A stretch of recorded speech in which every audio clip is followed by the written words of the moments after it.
A faded name tag tucked inside a charity gala's lost and found box. That's all it took.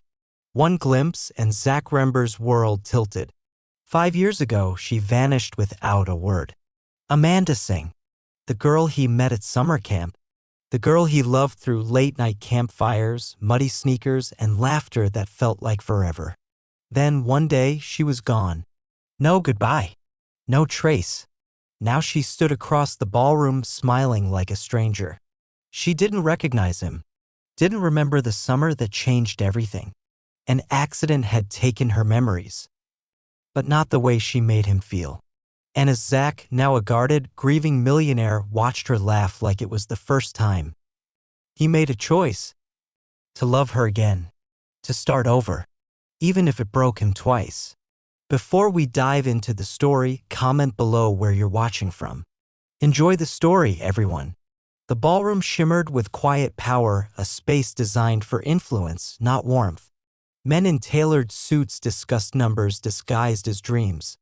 Women glided past in silks, their laughter measured. Zach stood at the edge, glass in hand, tie loosened, shoulders tense. He'd attended hundreds of events like this. None of them had ever felt like this. She was 30 feet away, bent slightly over a clipboard, pen between her fingers. Amanda. The name echoed in his chest like a bell.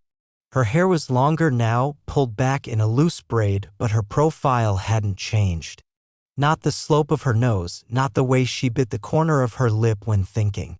It was her. Undeniably. And yet not. She didn't glance his way. Didn't freeze or smile or falter. Her eyes skimmed the room like it was all new to her.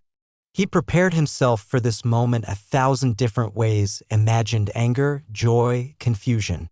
But not this. Indifference. As if she'd never known him at all. Zach's fingers tightened around his glass. 5 years ago, they were 19. Camp Willow Creek.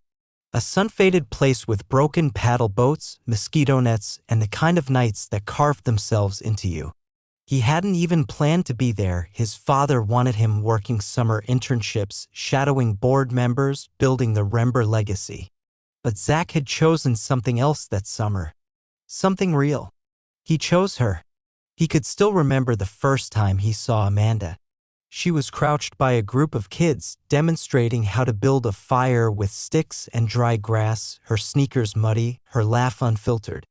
She looked up at him, squinting against the sun, and said, "You the new guy? Don't burn down the forest, city boy." That was it. That was the beginning. They'd shared burnt marshmallows, rainy night hikes, a canoe that tipped over, and a hammock that became their hiding place from the world. It hadn't felt temporary. It felt like foundation. Like everything that came next would be built on it. And then she vanished. The last morning of camp, she didn't show up to breakfast. Not to cleanup duty. Not to the goodbye circle. Her cabin was cleared.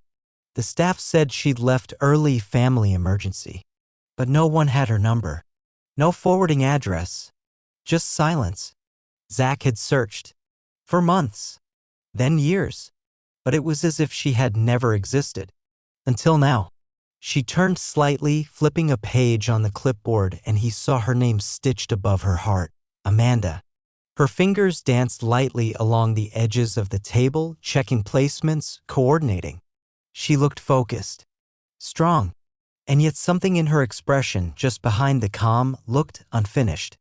Like a page torn from a journal. He didn't realize he'd moved until he was 10 feet away. Then 5.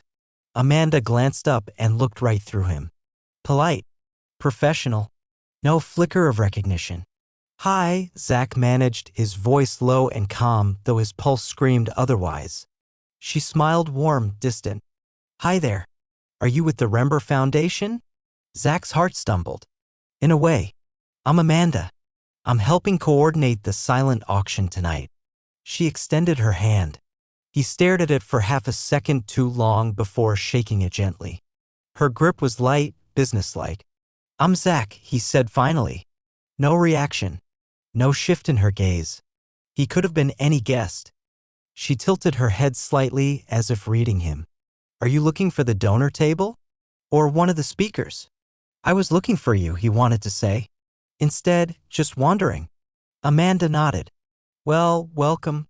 Let me know if you need anything. And then she turned, moving toward a nearby volunteer, her braids swaying like a clock's pendulum. Time was moving forward, but he felt stuck, trapped between past and present. He stood there longer than he should have, watching, memorizing her all over again. She laughed at something a vendor said, tucked a strand of hair behind her ear, scolded a florist for crooked centerpieces. And not once did she look back. Zach stepped outside into the cool evening air, lungs tightening. The valet offered to call his car, but he waved him off. He needed air. Time. Answers. Amanda Singh was alive. Here, breathing the same air. But she didn't know him. Or maybe she really couldn't remember. And if that was true, then the woman he'd been chasing for half a decade wasn't missing. She was right here, and didn't even know she was lost. The next morning, Zach sat in the corner of a downtown cafe, his espresso cold, his thoughts louder than the streetcars outside. He hadn't slept. Amanda's face haunted the edges of every moment, familiar and unfamiliar all at once. She looked exactly like the girl he fell for at 19, but with softer eyes. He wasn't sure if that was peace or absence. He'd looked her up the moment he got home. Her name, her history. There were fragments, volunteer work, a teaching certificate from a small community college, a local art program she co-ran at a youth center. But no social media, no interviews, no signs of the ambitious psychology student who used to sketch constellations on her wrists with pen during campfire talks and swear she'd get her master's by 25. That version of Amanda had vanished. Not just from his life, but from hers too. He reread the briefest article he'd found. A small-town accident report from 5 years ago. Local student injured in highway collision, stable condition. No memory of events prior to impact. Family requests privacy. He didn't breathe for a long time after reading that. Zach closed his laptop and stared out the window, trying to make sense of it. She hadn't left. She hadn't forgotten him. She had forgotten everything. And now she was here, in the same city, building a new life from ashes she didn't even remember came from fire. He could walk away, respect her fresh start, let her keep the peace she'd somehow found. Or he could start again too. 3 days later, he donated a 6-figure gift to the youth arts center where she worked. Anonymously. It wasn't about power or gratitude. It was about creating an excuse. An entry point. The director called him personally, asked if he'd be willing to tour the space, meet the volunteers, maybe offer mentoring. He accepted before she finished the sentence. The center sat between 2 laundromats with peeling blue paint and paper hearts taped to the windows. Inside, it smelled like clay, crayons, and lemon cleaner. Zach stepped into the lobby in a quiet wool coat, no assistant, no driver, just him. And there she was. Amanda sat cross-legged at a low table with 4 kids, helping a small girl mix colors on a plastic palette. Her smile came easily. Her braid was looped up today, messy and casual. A smudge of purple paint dotted the side of her hand. Zach stopped in the doorway, uncertain what to say. She hadn't seen him yet. "You must be Mr. Rember," a voice said softly beside him. He turned. The director, a short woman with kind eyes, smiled and extended a hand. "I'm Karen. Thank you again for your generosity." He nodded. "It's nothing. This place matters." Karen followed his gaze. "Amanda's one of our best. Quiet, thoughtful, gifted with the kids. She's been through a lot." Zach's chest tightened. "You know," she told me. Said there's a whole part of her life she'll never get back. But she doesn't let it define her. "She's brave," he murmured. Karen tilted her head. "Would you like me to introduce you?" "No," Zach said quickly, then adjusted. "I mean, maybe I'll say hello myself." He waited until Amanda stood to wash her hands, then approached the sink area slowly, as if nearing a ghost he didn't want to scare away. "You paint?" he asked gently. She turned, a bit startled. Her eyes landed on him and stayed blank. Still nothing. You again, she said with a smile. From the gala. I didn't mean to crash your space, Zach replied. I just heard this place was special. It is. Amanda dried her hands. These kids, they remind you what matters. There was something in her voice that ached. Like she was always trying to remember something just out of reach. Zach gestured to the paintings pinned on the wall. That one's yours, isn't it? She blinked. How did you? Just a hunch. She shrugged lightly. The kids insisted I contribute. I used to draw a lot. Before. He nodded. Before. A pause. Then, quietly, before the accident. The words landed like weight on a frozen lake, delicate, dangerous. Zach said nothing. She tucked a strand of hair behind her ear. Sorry, I usually don't bring that up with strangers. I guess you're not really a stranger anymore, though. I don't mind, Zach said softly. I'm just glad you're here. Amanda looked at him, head slightly tilted. Do we know each other? His throat tightened. This was the moment. Instead, he smiled. Not yet. She studied him for a beat longer, eyes narrowing ever so slightly. You feel familiar. Zach didn't move. Didn't breathe. Must be a face I've seen around, she said finally, shaking her head. Anyway, thank you again. For supporting this place. She turned back toward the kids, but her hand hovered for half a second too long on the table. Like she wanted to remember. Like she was trying. Zach watched her laugh with a boy struggling to glue googly eyes onto a cardboard robot and knew one thing with sharp, quiet certainty. She hadn't disappeared. She'd just forgotten the way home. And this time he would bring her back. 2 weeks passed. Zach visited the center every other afternoon. Sometimes he helped the kids with projects, cutting shapes, untangling string, taping up crooked drawings. Sometimes he just watched from the back, letting Amanda move through the room like she belonged to it. She never once acted like a woman trying to impress anyone. She didn't flirt, didn't ask what he did, didn't Google his name. She called him Zach with the same ease she used for everyone else. And that made it harder. Because the more time he spent near her, the more he saw pieces of the girl she used to be, flashes of old expressions, the same way she laughed through her nose, the way her brows knit when she focused, the way she sat cross-legged without thinking. But those memories belonged to him now, not her. One Thursday afternoon, Amanda found him kneeling awkwardly beside a 5-year-old trying to tape paper wings onto a balloon. She chuckled. That's not exactly aerodynamically sound. Zach raised an eyebrow. Says the art teacher. She grinned, stepping in to help. You need balance. She added a second balloon on the other side, tied it with yarn, and showed the child how to let it go. The wings flapped wildly and the balloon bumped into the ceiling tiles. The kid whooped in triumph. Zach just stared. Okay, that was cool, he admitted. Amanda smiled at him, but this time, just for a second, it felt deeper. Quieter. Like her guard shifted. Later that evening, after the kids left, Amanda lingered while Zach helped stack chairs. Do you want coffee? She asked suddenly. I mean, you don't have to. I just figured you're here a lot. He blinked. Yeah, I'd like that. They walked 2 blocks to a little corner cafe with chipped mugs and steamed windows. She ordered chai. He got his usual espresso. They took the table by the window. So, Amanda said, stirring her cup. What do you actually do? Zach hesitated, then smiled.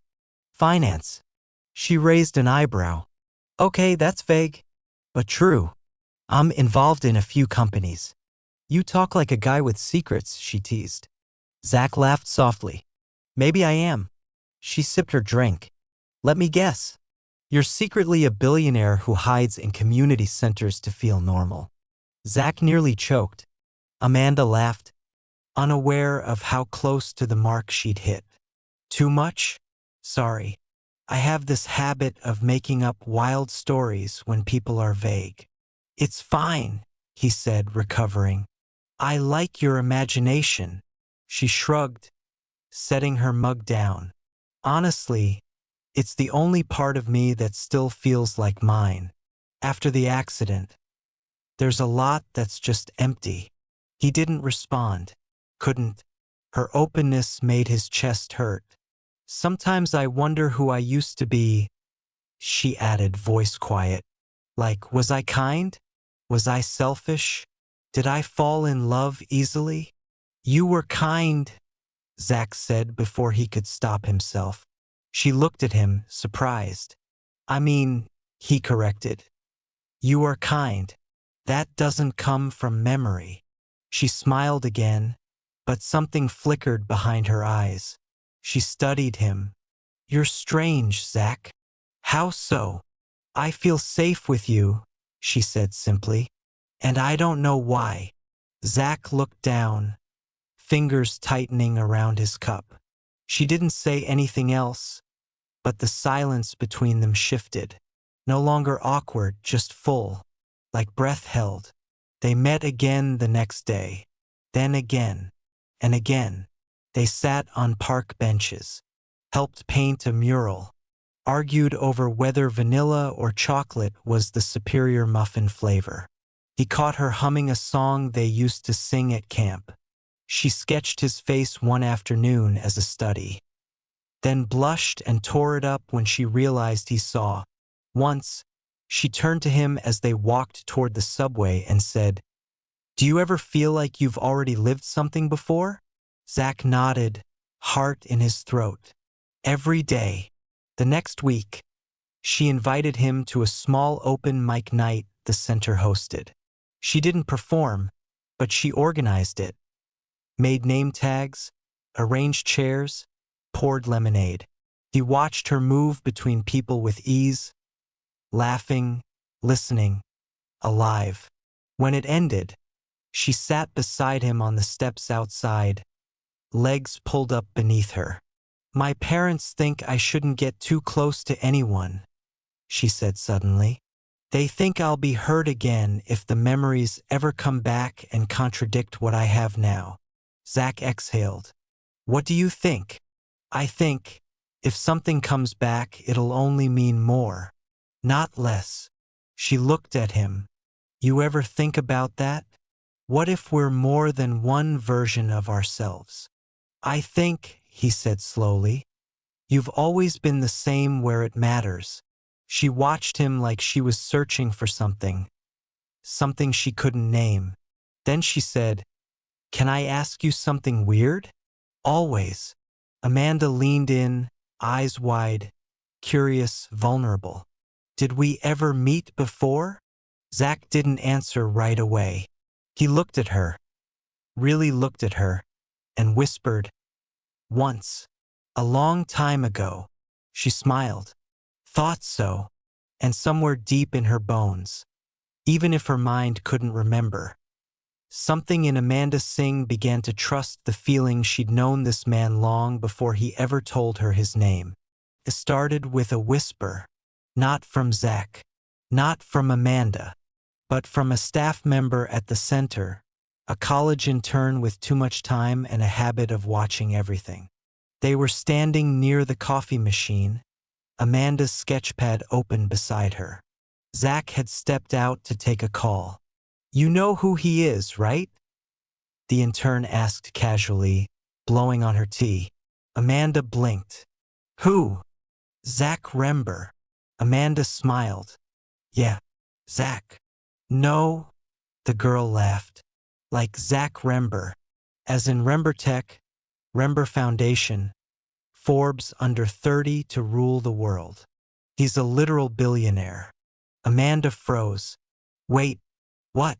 The intern pulled out her phone and tapped quickly, then turned the screen toward her. A profile photo, Zach in a tailored suit, jaw sharp, headline bold. Tech giant funds global literacy effort. A dozen more links followed. Amanda stared. Her breath left her body like a punch to the ribs. "He's that Zach." "Yeah. You didn't know?" the intern asked, amused. "He's like stupid private about his life, but he's everywhere if you dig." Amanda stepped back, her pulse roaring in her ears. Everything tilted. The coffee cup, the floor, the quiet safety she'd built. And then, one more sentence from the girl, tossed like confetti. Didn't you say after your accident there was a guy? Someone you couldn't remember but felt important. Amanda's throat closed. The sketch pad on the table, Zach's face, drawn from memory. The strange way her heart skipped when he was near. The way his eyes watched her like she held his past. He knew. He'd always known. And he'd never told her. That night, she didn't answer his call. Or the message he sent, dinner this weekend? Instead, she stood in front of her tiny bathroom mirror, trembling, whispering, "Why didn't you tell me?" She went to bed with the light on, heart pounding, head spinning with questions she didn't know how to frame. The next afternoon, Zach arrived at the center with 2 coffee cups and a hopeful grin. Amanda met him outside. "Walk with me," she said, voice flat. He followed her down the block, confusion slowly setting in. "Who are you?" she asked when they turned the corner. Zach blinked. "Amanda." "Don't. Just answer. Who are you?" He exhaled gently. "I'm the same person I've always been." "No," she said, voice rising. "You're Zach Rember. The Zach Rember. The one who built half of downtown and buys buildings before breakfast." He looked away. "I didn't want that to matter. But it does," she said sharply. "Because you lied. You let me sit with you. Talk to you. Feel something without telling me that you already knew me." "I didn't lie," he said quietly. "I waited. You watched, Zach. You studied me like I was an experiment, testing whether I was still me." His jaw clenched. "That's not fair." "No," she whispered. "I trusted you. I felt safe with you. And now I don't even know if it was real or if you were just waiting for your old girlfriend to come back." Zach's voice broke. "You never left me. Even when you disappeared. I looked for you, Amanda. For years. I thought you were dead.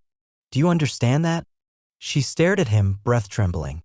"I went to hospitals, police departments, old staff lists from camp. No one knew where you were. I thought maybe you just moved on. Or forgot me." Tears welled in her eyes. "And when you saw me again, you thought what? That you could just start over? Without telling me the truth. I didn't want to scare you. I didn't want you to feel pressured. I thought I could protect what we had by not ruining it with the past. But you were the past," she said softly. "And you took away my choice." Zach said nothing. Amanda stepped back. "I need time." He nodded once, but his face, usually unreadable, cracked. "Of course." She walked away. And this time she did look back. Just once. He was still standing there, coffee cup untouched in his hand. 3 days passed. Rainy, dull, slow. Amanda didn't return his calls. She didn't come to the center. She didn't draw. Her parents noticed the shift but said nothing. Until Sunday morning when a courier knocked on her apartment door with a small parcel and a note. The note read, "I never stopped writing to you, even when I thought I'd never find you again. This was the letter I wrote the night you vanished. If you still want to know who I was to you, read it. If not, I'll never bother you again. Zach." Inside the parcel, a faded letter, the ink slightly smudged. A photograph from Camp Willow Creek, her and Zach, covered in mud, laughing like the world hadn't even started yet. She sat on the floor and read, "You made me believe in forever even if we only had 3 months. I don't know where you've gone. I don't know if you're okay. But I'd wait a lifetime to hear your laugh again. I'd start over 1,000 times just to find my way back to you." Amanda folded the letter, holding it to her chest. She still didn't remember that summer. But something in her heart whispered, you loved him once. You could love him again. The sky over the city turned a soft, uncertain gray. Amanda stood at the edge of Maple Bridge, letter in her coat pocket, scarf pulled up to her chin. Below, the water moved with slow resolve, mirroring the feeling in her chest. She hadn't planned to come, but the letter had done something she couldn't explain. It had folded time in half, made something distant feel close. The girl in the photograph didn't look like her, not fully, but the way she looked at him, that felt real. She turned and began walking. Zach sat alone in the back corner of the small bookstore cafe he sometimes escaped to. He hadn't slept. His phone lay screen down beside his untouched tea. Every time the bell over the door rang, his heart jumped, then fell, until it didn't. Amanda stepped in quietly, eyes scanning, landing on him. Zach stood. Quickly. Slowly. All at once. She didn't speak at first. Just walked over and sat across from him, her fingers curled tightly in her lap. I read it, she said. He nodded. I still don't remember, she added. I know. Amanda looked down. But I felt something. Like I was supposed to miss you. Like my chest remembered what my mind forgot. Zach swallowed hard. Amanda, I didn't handle it right. I should have told you everything from the beginning. But I was scared. I didn't want to push you away. I just wanted to be near you again. She watched him. You should have trusted me. I know. And I should have asked you sooner, she added. I felt it. That strange pull. That ache. I thought it was just a fluke. Zach leaned forward, voice low. It wasn't. Silence stretched, warm but fragile.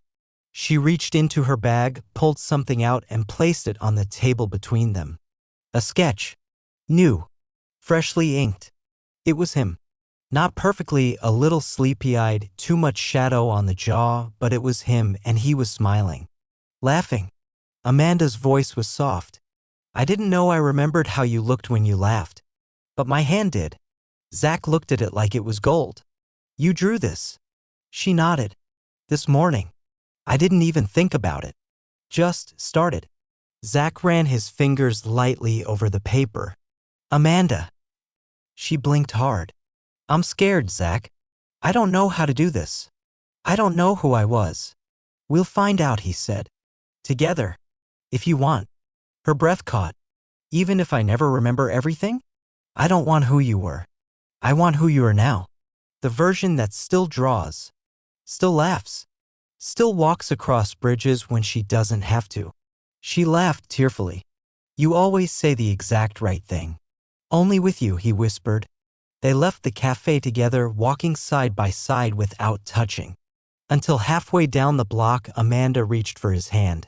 It was the first time she touched him without knowing they'd once fallen asleep tangled in a hammock under pine trees. And yet it felt like home. Later that week, they drove 2 hours north to Camp Willow Creek. The place was abandoned now, cabins weathered, the dock warped, wildflowers reclaiming the trails. But the fire pit still stood, and one of the benches under the big oak was intact. Amanda stepped onto the old platform where they'd once led orientation games. She looked around slowly. It's quiet. Zach stood beside her. You used to call it your favorite sound. She smiled. Can I try something? He nodded. She closed her eyes. Stood still. Listened. And when she opened them again, her lashes were wet. I don't remember details, she said. But I feel full. Zach didn't speak. He just waited. Amanda turned to him. I don't want to chase memories anymore, she said. I want to make new ones. He stepped closer, barely breathing. With me? She nodded. If you'll stop keeping secrets. Deal, he said, smiling. And if you stop trying to protect me by erasing the hard parts. Zach chuckled. I'll try. Amanda tilted her head. One more condition. Anything. She lifted her hand, placed it gently against his chest. No more disappearing. Either of us. He covered her hand with his. Never again. Their kiss was soft, new, and familiar at the same time. Not a memory rekindled, but a choice renewed. Later that night, they sat at the edge of the lake on a blanket Amanda had found in the trunk of the car. The stars blinked above them, the trees whispering old songs. Amanda pulled out her sketchbook and began to draw by moonlight. Zach leaned on one elbow, watching her. What are you making? She smiled without looking up. Something I want to remember tomorrow. And the day after that. The drawing, a bench under an oak tree. 2 stick figures holding hands. Above them, a tiny heart, not drawn, but cut out. So that the sky could shine straight through.